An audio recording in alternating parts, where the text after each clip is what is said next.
চল মামা, অনেকদিন তালাকে এলাকায় মুরগি টুরগি পাই না, তো দেখি আজকে একটা মুরগি পাই কিনা দেখতে হইব। আরে মামা ঠিক কইছস, চল দেখি এলাকায় কোনো মুরগি টুরগি পাওয়া যায় কিনা। চল মামা ওদিকে যাই।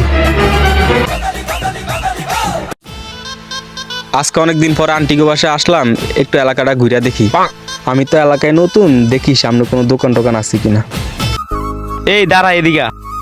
হ্যাঁ জি ভাই বলেন। কি রে ভাই, তোর তো এলাকায় কখনো দেখি নাই, তুই কি এলাকায় নতুন? জি ভাই আমি তো এই এলাকায় নতুন, আমার আন্টিদের বাসায় বেড়াইতে আসছি। দেখি ওর চেক করতে, ওর থেকে কিছু আছে কিনা। না ভাই আমার থেকে কিছু নাই তো। এ ওরে ভালোভাবে চেক কর, দেখ কিছু পাস কিনা। কি রে, তুই লাগে গাঁজার ব্যবসা করস? না ভাই আমার থেকে তো কোনো গাঁজা টাজা ছিল না, মনে হয় আপনারা দিছেন। কি করলি তুই? আমরা গাঁজা দিছি। এ মার ওর, মার ওর, তো মোবাইল টোবাইল নিয়ে নেই। ভাই ভাই ভাই আমার মারেন না ভাই, ভাই ভাই ভাই আমার মোবাইলটা নিয়ে না ভাই, ভাই ভাই। তোকে এলাকায় একলা পায় আমার মোবাইল টোবাইল রাখিয়া দিছস, যদি আমাকে এলাকায় কখনো তোদেরকে পাই তাহলে আমি ছাড়বো না। মামা আজকে অনেকদিন পর সে একটা দান পাইছি। চল মামা, এগুলো দিয়ে আজকে একটা পার্টি হবে। ল যাই একটা পার্টি করি। কিরে মামা, তোর কেউ কি মাইটে দিছে? তোর এই অবস্থা কেন?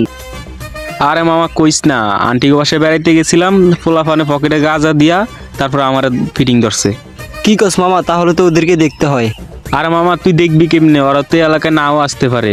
আচ্ছা ঠিক আছে, যদি কখনো আসে তাহলে আমাকে জানাইস। আচ্ছা ঠিক আছে মামা, ওরা যদি কখনো আসে তাহলে তোদেরকে জানামু। এখন কই যাস? এই তো মামা একটু বাড়িতে যাইতাছি, জরুরি কাজ আছে তো।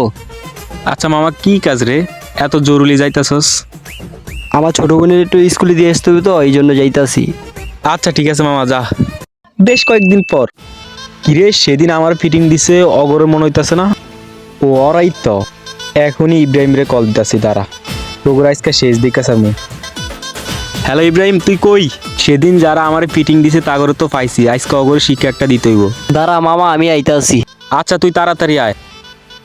মামা আইছি। তোর ওই সেদিনকে ফিটিং দিছে কে ক? ওই যে মামা ওরা। আচ্ছা চল। কিরে সেদিন নাকি তোরা আমার বন্ধুকে বিনা কারণে ফিটিং দিছস? সেদিন তোর বন্ধু থেকে গাঁজা পাইছি, এই জন্য ধরছি।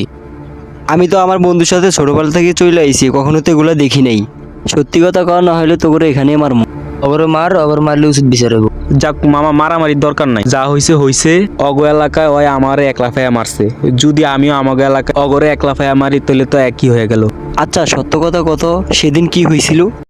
আচ্ছা মামা একটা কাজ করি, আমাকে গাঁজা দিয়ে ওরে ফিটিং দিই। আচ্ছা মামা ঠিক আছে, তো ল। তোগো মতো এলাকার পোলা ফাইনের লাগা বড় ভাইগো বদনাম হয়। তারপর এলাকার কিছু মানুষ বড় ভাইদেরকে নিয়ে হাসি ঠাট্টা করে। তো এগুলা বাদ দাও, তোমরা কিভাবে ভালোভাবে চলতে পারবে সো ওইটাই দেখো, শুধু শুধু তোমাকে এলাকার বদনাম করো না। আচ্ছা ভাই, আমাদের ভুল আমরা বুঝতে পারছি, সেদিনের জন্য আমরা দুঃখিত। আচ্ছা ভাইয়া, সেদিনকার বিষয়টা নিয়ে কষ্ট পেন না। আচ্ছা ভাইয়া, মানুষ বলতে ভুল হতে পারে, এটাই স্বাভাবিক। আচ্ছা ভাইয়া ভালো থাকেন।